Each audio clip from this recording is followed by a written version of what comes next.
Hi, I'm Tim. Welcome to Watchbox, and thank you for logging on. Today we have a special treat.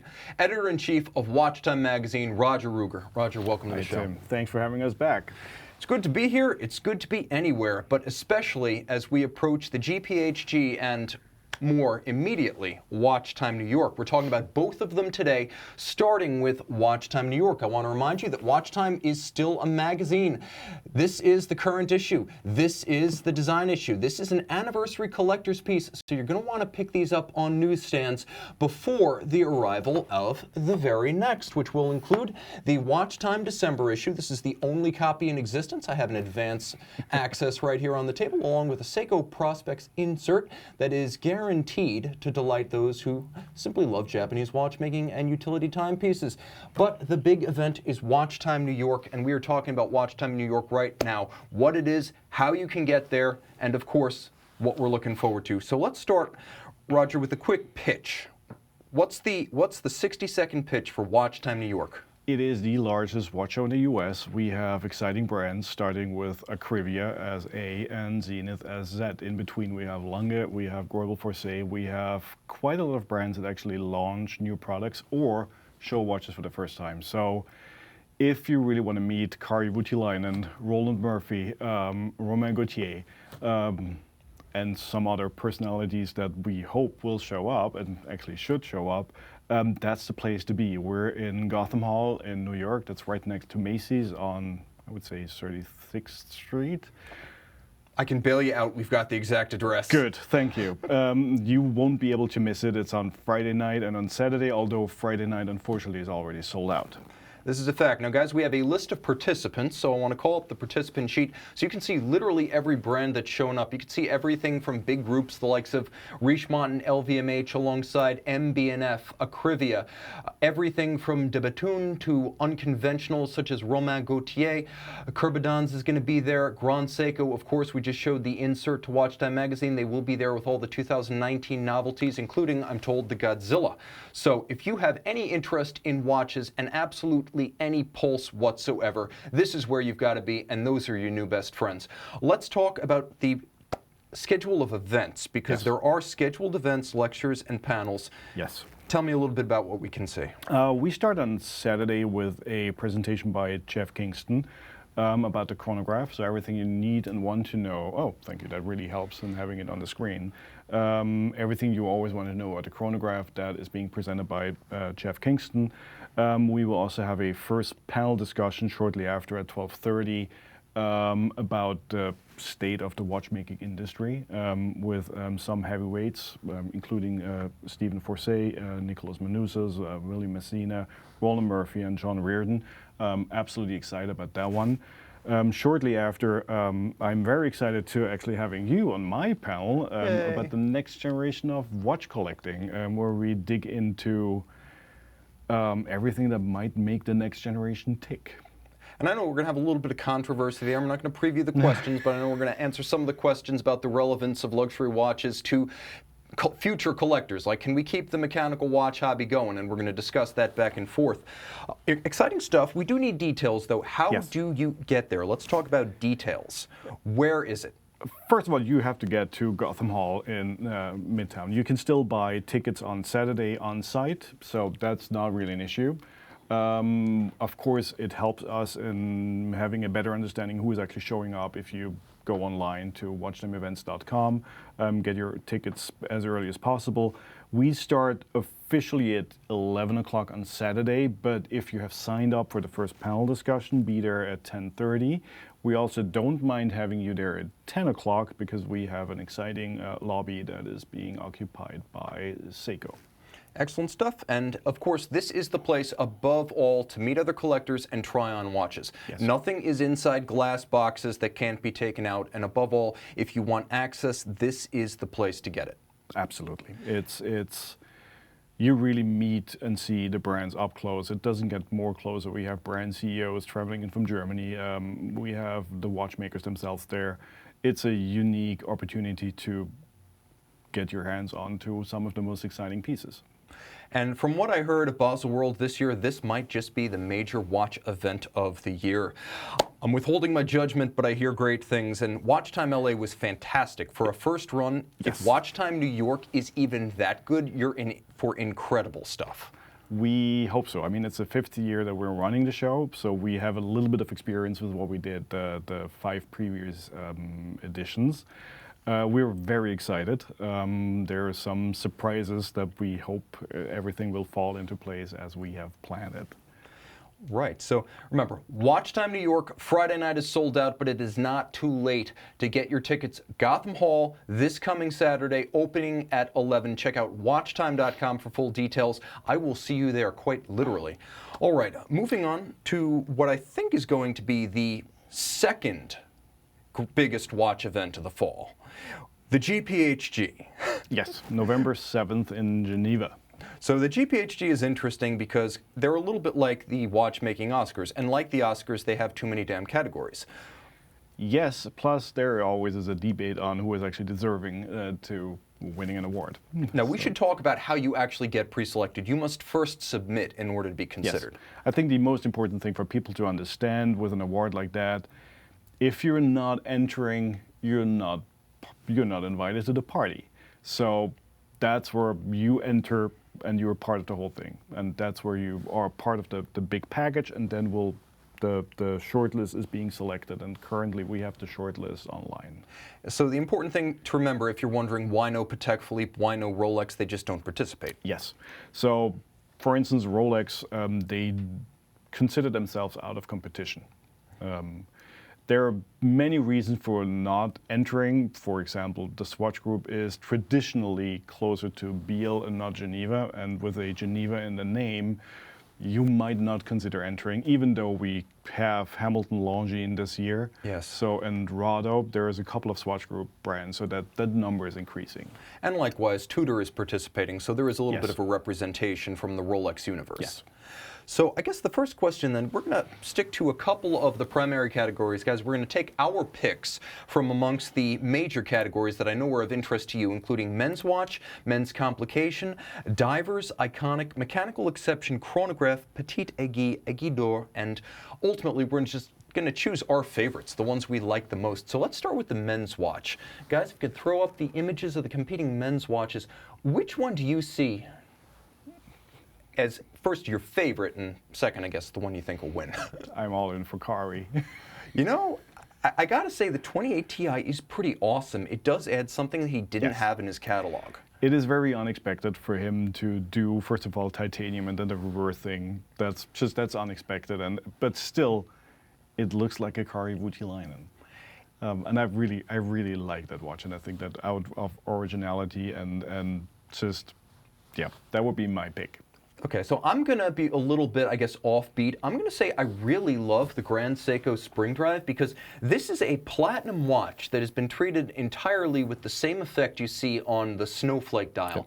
So you wind up with this wonderfully roughed and ridged platinum case, all of it built around a Spring Drive caliber that honestly I think is worthy of Kari. Oh, that's out of question. There is not a single watch in here that is not worthy of winning an award, but You gotta pick a winner. if we pick one, we have 5 that are not being picked, so that's my struggle. I actually agree with you. I think Kari's going to take this. My heart is with Grand Seiko, and this is a Grand Seiko that's finished and engineered like a Crador, but I'm going to go with Kari. For one thing, I like, for example, the Bridge 1 from Laurent Ferrier. Yep. I don't think there's necessarily enough innovation there to win the prize outright. Yes. I also think that while Alchemists, it's a compelling look, I also don't think that's their look. I think there's been others who have trod that path, including Breguet, and it doesn't quite have the same sense of, oh my God, revolution Yes. that you get with an invert Kari dial. Yeah. Plus de Bethune, I love them, but this is a yellow version of a previously existing blue watch. Yes. And Grunefeld, We love Grunefeld. we love Grunefeld, and they show their APRP pedigree very well, especially on the movement side. Yes. But again, I just think that the revolution is going to be Kari and the award's going to be Kari. Yeah. Who, by the way, might pick up more than one award this year. Well, that is where we dive into the politics of the award show. For instance, at some point we will be talking about Bulgari having picked up 5 shortlists. Is that an advantage or a disadvantage? Because someone in the jury might think that they already have 5 shortlists, so why award them more? Same thing with your Grand Seiko, even though I totally agree. I mean, I've seen it in Basel, it's a dream. But there is also a Seiko Prospex in the dive watch category, so that's where picking up 2 awards. I can see the politics. You don't want to run the table. At the same time, there are a couple of brands, like you mentioned, that have been pre-selected multiply because they entered multiply. TAG Heuer's in there 3 times. I think Jacob & Co. is in there 3 times. We have Bulgari is with 5. LVMH has a very strong year. That's what we know. They have entered plenty, and they have also been awarded for having entered a lot of watches. This is a fact. So we've picked our men's watch. We're pretty much unanimous. It's going to be Kari. I kind of wish it would be the Grand Seiko, but it's probably going to be Kari. Men's complication. That's a difficult one. This is a tough one. Let me know your thoughts. Maybe give me some thoughts about the ones that you don't think will win, and then give me your pick for the victory. For me, it is quite often about commercial success. So having a very small number of watches from a very small brand is something that I appreciate and admire.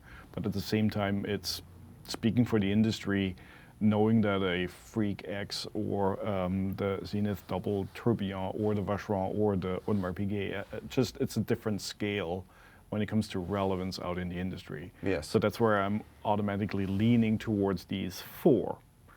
And I think that the Zenith has a lot of potential. Wow, okay, because I honestly thought you were going to pick the UN, because I think the UN's going to take this. I think, like you said, it's going to be a matter of just volume and commercial viability, and we finally got a Freak that's less freakish, and while that makes it less weird and therefore less lovable, I do think this will be the best-selling Freak of all time. Oh yeah, adding a crown is both the worst decision they ever made and also the best decision they ever made. They took away a little bit of the Freak, but they also added a lot more commercial value to the watch. But we already know the Freak, so for me the novelty factor is not enough. Okay. And guys, just to be clear, this Zenith is now a double tourbillon. If you think of the Day-Fi 21, imagine that high beat escapement, the 100 beats per second, that is now a tourbillon. It is a spectacular thing to see, but it is also a huge thing on your wrist.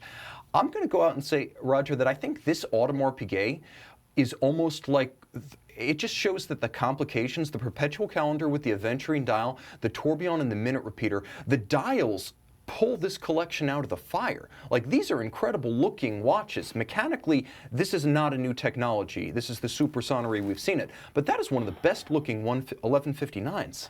Oh, undoubtedly, but there is another one in another category. Yes, so there is. That's why I think chances are much higher in the category astronomical than in this one. That's a really good point. There is an astronomical and calendar category where you can pretty much count on that aventurine dial code 1159 to clean up. It is an awesome watch, and that's a tough category, I'm going to say too. But I think we're both in agreement that Audemars Piguet is not going to win this category. I like David Kando. I like what he does. I love his stuff, but I thought he had a better chance at winning the chronometry category last year with a version of this watch. And we've seen a version of this JPEG before, so while I like the variant, it's not new enough. Vacheron made a nice watch and probably one of the most wearable tourbillon timepieces, but adding a tourbillon to a giant sports watch seems very 2007. Yes. And that's why I actually like the Day-Fi tourbillon. It's just, it's not the obvious choice to have a tourbillon incorporated, but just stamping a hole in a dial. And for me, in the overseas category, it's probably going to be the perpetual calendar ultra thin. Okay. So. No, I'm sort of in agreement with you. So I think it's going to be the Freak, and the Freak is going to take this thing home. Roger is calling the Zenith. We shall see. Dive watches. This could also be known as the unofficial grand prize. First time, finally, after years and years of ignoring one of the most popular categories, they finally added divers. I was a little bit surprised by the shortlist. That doesn't mean that I don't like the selection that we have, but I also did like some of the watches that were entered before. For me, I think we've seen the Ulysse Nardin last year. It's a nice watch. I'm not a particular fan of the white version of that watch. but it's an interesting execution. We've seen it last year. It actually was launched during the Grand Prix. So that was one of the few watches that were launched during the Grand Prix. So I don't think that we have enough novelty here. I was fortunate enough to already have seen the Longines for $3,000 a ceramic case that is impressive. At the same time, it's a solid diver for me. It's the LX from Seiko. All right. Well, you're going with the purist's choice right there. I guess I'm going to go a little bit wacky. Now, I think the Longine's a nice watch, but there's not enough. The ceramic case is the whole argument right there. Otherwise, if you're not in love with black ceramic, it's going to be a binary choice. And I think a lot of folks are going to basically say that's a great watch, but it's not a revolutionary watch. The De Bethune is a very cool timepiece. Fantastic. Easily their most committed sports watch ever. Yes. That is probably, I'm going to say, win or not, the coolest watch in the category.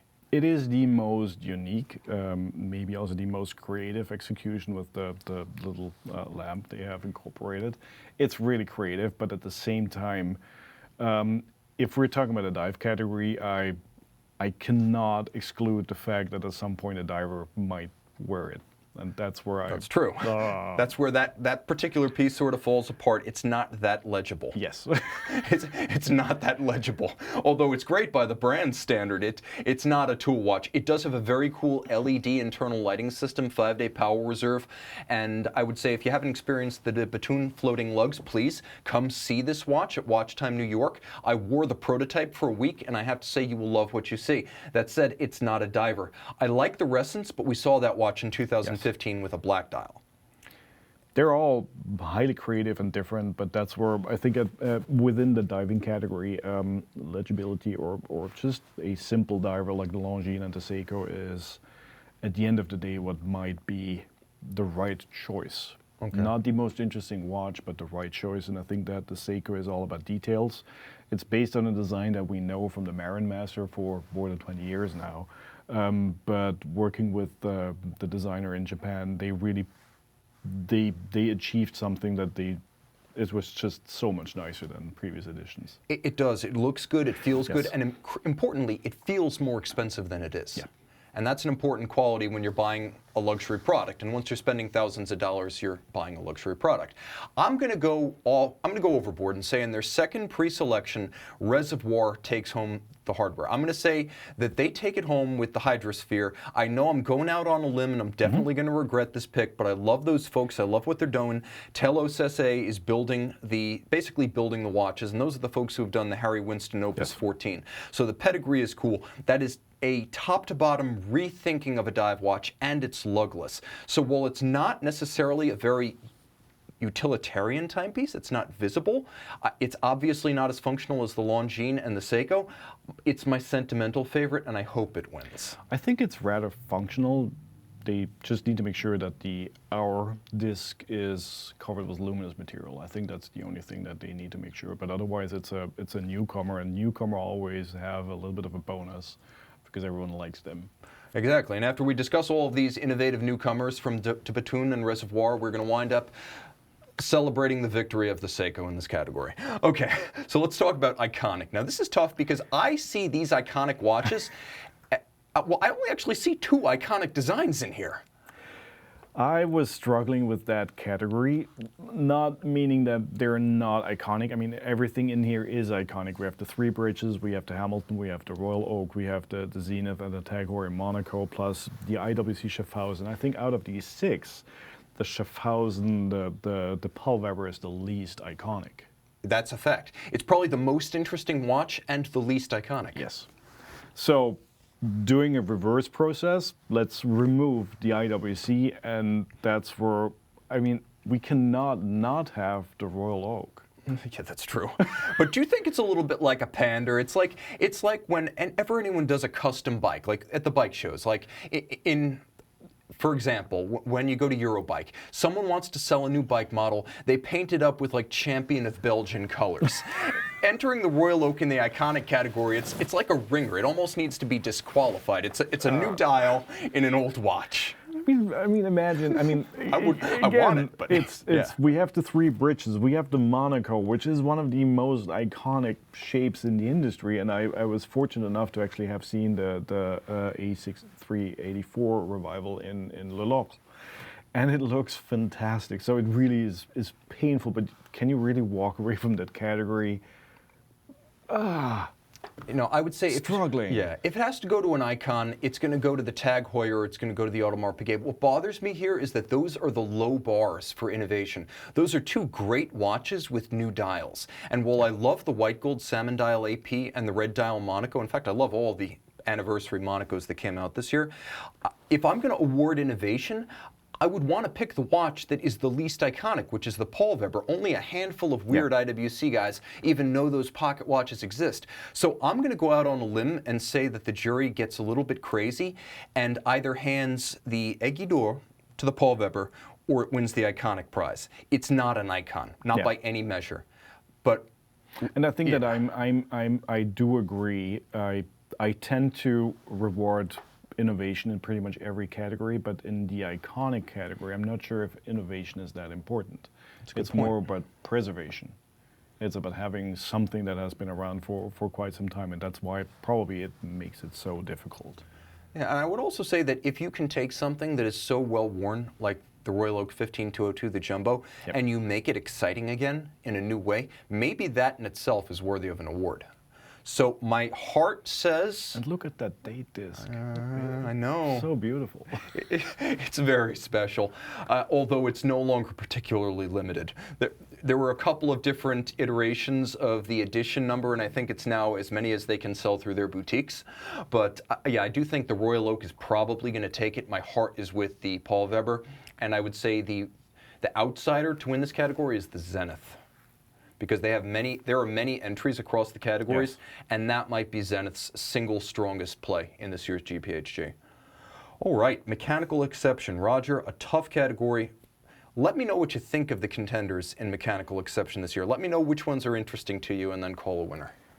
I think the Vacheron is exceptional. And it probably is the Vacheron. Now here's the question. Let's take that one out of the running and assume that wins the Aiguille d'Or. Let's say that wins the grand prize, which is a decent prospect. What would be your second choice from among these? Now that is my opportunity to go back to the Ulysse Nardin, which I ignored in the previous category. And I think that the Octoroma Grand Sonnerie deserves a mention because it is an outstanding piece. And I think it is also a symbol of how far Bulgari has come in the haute horlogerie category, especially with Grand Sonneries. There are not that many brands in Switzerland that are capable of pulling something off like that. It is a very special watch, and it's also good to see so much of the DNA of the old Gerald Genta, Daniel Roth manufacture that is still alive and well under Bulgari. And I think a lot of times when we see big corporate brands subsuming smaller shops, we kind of, emotionally, it's difficult to accept. I think Bulgari, especially this year with the Gerald Genta anniversary piece, has been a wonderful, safe harbor for that manufacturer. Which is reflected in the numbers of shortlists. Yeah, that's a fact. So I actually don't think the Bulgari is going to win this category because it's a ringer for another that we're going to discuss. I also think that if you take the Vacheron, which is the single standout watch of the year, out of contention here, then it's got to be the Ulysse Nardin for a couple of reasons. Constant force escapement, harmonic silicon pivotless resonator, a remarkably wearable package that is a sci-fi experiment on your wrist. They're only making 12, but what a pleasure for those 12 folks. And yes, this is basically, if you're wondering, the technology from the Zenith Defy Inventor, but it's in a freak form, which means it's also a carousel tourbillon. A very special watch, but again, they're only making 12, and if you didn't get on that boat, it's left the dock. I'm going to throw out a shout out to AP for bringing the R&D #2 to market in 1 year. I think that was cool. I don't think it was necessarily innovative because we saw it last year, but it's a cool watch. I mean, again, there are not many watches on this list that don't deserve being there. It really is. We have to look at it as a reverse process, and that's where the politics, the numbers, and again, this is why the Ulysse Nardin is so important for me and why I didn't bring it up in the other category. I shouldn't be that strategically. No, but it makes sense. This is how the judges do this. Yes, I cannot stop myself from doing that. And here's the interesting thing, the Urwerk AMC there, that collectively as a system is probably the most interesting. But the problem is, if you've seen the watch, the Urwerk AMC, but there is a carry-on luggage-sized billet aluminum atomic clock that goes with that watch, and you dock them together, and it's like the old Breguet Sympathie clock. It regulates, it energizes, so it winds, and it sets the watch. Collectively, I think it costs, what, $2.5 million? Yes. And so it's a very cool system, but I think a watch award has to go to a watch, and you can't take the Pelican-sized case with you. Yeah, there's too much going on there.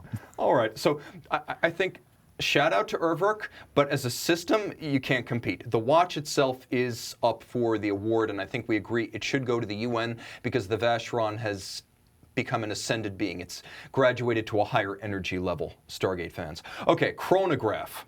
Well, here's the reason why the Octo Roma won't win. I would be shocked if the Octo Finissima Chronograph GMT Automatic wouldn't win.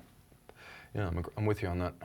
And that, again, doesn't have anything to say against the 5 remaining. For instance, the Nana Tourbillon from TAG Heuer. I find it's a fascinating piece. It's really, again, commercially relevant. But if Bulgari doesn't win in this category this year, something went wrong. Yeah, I have to agree with you. I mean, they did everything right. First, the watch is nice and wearable at 41. They didn't make it ungainly huge. If you look carefully at 3 o'clock on the dial, they actually used the GMT dial to balance the registers of the chronograph. It is a micro-rotor automatic, and instead of taking the Octo Finissimo automatic caliber, they went upmarket. They grabbed the automatic tourbillon caliber with the peripheral rotor, and then they stuck the chronograph in the donut hole at center. So you're getting a little piece of the tourbillon with this watch, and the whole thing together is still under 6 millimeters thick, which is freakish. Yes. So yeah, I think it's the most innovative and impressive in the category. But let me know, what do you think of the Classic Fusion Ferrari? I think that's the first beautiful Hublot of my lifetime. Oh, I'm a big fan of the Orlinskis. Okay. I wouldn't mind actually wearing an Orlinsky, but that's yep, it's interesting. I think there is too much carbon going on for me in the 80s style. If you compare it to the Zenith and the TAG Heuer, this is a much more contemporary interpretation of carbon. And I have seen enough of the dashboard card design that we've seen in the 80s. I see what you're saying, the automotive type element. I think what's interesting about this Classic Fusion Ferrari is that it has sort of a sensual beauty that traditionally Hublot didn't have. Like, they were always shock and awe watches. They were severe, they were impressive, they were even intimidating, but I'm not sure beauty was something on which they ever had a purchase, at least not since the MDM Geneve years. Mm-hmm. This is interesting to me because it is so different from every other Hublot, so it doesn't win the category, but I like where they're going. And I really appreciate the fact that they're working together with Ferrari, not just as a branding partner, but as a development partner. So that's where I'm usually not a big fan of these types of co-brandings, but this really works. And kudos for them for doing that.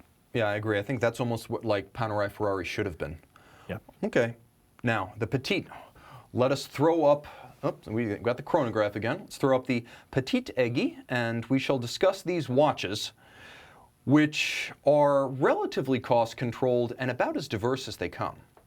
So what do you think from this category? Because there's one standout to me. There are many beautiful watches, interesting watches. For instance, I was lucky enough to see the Zenith in real life in May. The dial is just beyond anything I've seen. It's really beautiful, but for me it would be the Kudoki. You know, initially I thought it was going to be the David Rutten because I thought it was so different, so mechanically impressive, the meteorite case, and I got to be frank, my initial gut reaction was that was the watch, and then the Kudoki, this is a guy who is AHCI level impressive, and it's a handmade watch in a category of watches that all cost under 10,000 US dollars. I'm with you. There's nothing else like it in this category. And also, occasionally if you look at the whole category, quite often the recipe for winning an award is finding the right category to enter. Yes. And quite often brands don't get the right category and they enter fantastic pieces that end up just being ignored because they're not the right category. And I think in this category it would be for me the Kudoki. Doesn't mean that I don't like the remaining 5. I just mentioned the Zenith. There is nothing wrong with the pilot's watch from IWC. It's a beautiful piece. The Maurice Lacroix even is really fun to look at, even though the benefit of having that complication is something else. But it's very playful, it's creative, it's different. But in the category, under the assumption that for what the category stands for, it probably has to be the Kudoki. Yeah, I don't see it having much substantive competition just because it is such a profoundly handmade watch in a category that doesn't have much of that. Also a rising rock star watchmaker, so I'll throw that out there too. Now, in case you're wondering what the Maurice Lacroix actually does, it has hands that freewheel in random ways until you turn it erect to read the time. Difficult to describe, keep us streaming, open a different window, and YouTube that watch. You're going to like what you see. Okay, the big prize, the Aiguille d'Or. Of all the categories, we pick one winner. It's not a category by itself, but every watch pre-selected is eligible. I think we already know where we're going. Let's talk a little bit about why. I really appreciate it being Vacheron, one and not even the oldest watch brand that we have in the industry with a continuous production, even though Blancpain is very close to the same title. Pulling off something like that is what I really admire. It's not giving up on being innovative because you have so many classics and you're the traditional brand. It is really pushing the boundaries. So that for me is more than impressive.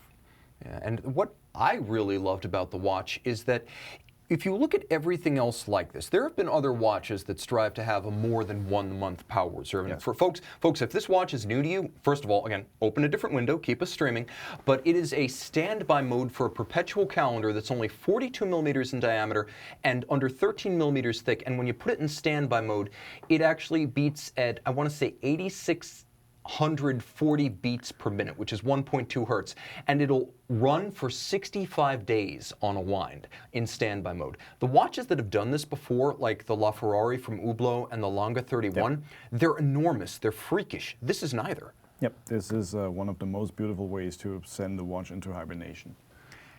It is truly like that, and the innovation too. I mean, you take it apart, innovation after innovation. It's not just the one headline number. Yeah, and that's where I see the strength of Vacheron of still being enough aggressive to pull up something like that. I mean, this is, you would expect to watch from an independent. Yeah, I would expect something like that as a Grubel 4C research and development piece, and then as a prototype demonstrating something that might be. And they're going to make this. It has a production reference number. They've already estimated a price. It is expensive, but I do think that price will come down with time. It was the most talked about watch, not just at SIHH, but I think of the year. Yeah. Okay, that was surprisingly easy. we selected our grand prize like 3 categories into the show. Well, you know, we made it easy because we didn't talk about the jewelry pieces, the artistic pieces. The challenge category I find to be really a challenge because, again, how do you talk about challenge? Let's bring up the challenge category. I think we have a graphic for the challenge category. These are all great watches, and no, that's Petite Aiguille. Oh, there we go. All right, let's talk a little bit about these. 6 fantastic watches.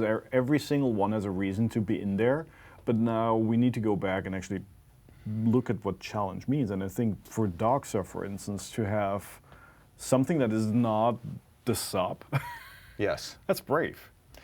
And they're being rewarded for that. For me, in here, kudos to Ming Tyne. Yeah, I have to admit, the photographer and journalist has been a masterclass since his first watch in 2017. And while this is not the first version of the 17 we've seen, the 1706 copper is not just of our time, I think it is an all-timer. I think this will look as good in 50 years as it does now. Let me ask you a question. What do you think of the Black Bay P01? Was it bold or too bold? I like it. I've always liked the prototype. I've always tried to figure out the whole story behind the prototypes. I really like it. I think it looks fantastic on the wrist. It took them a little bit longer to bring it to the market. I think they're hitting the stores right now. I think the first ones had been delivered in September, early October.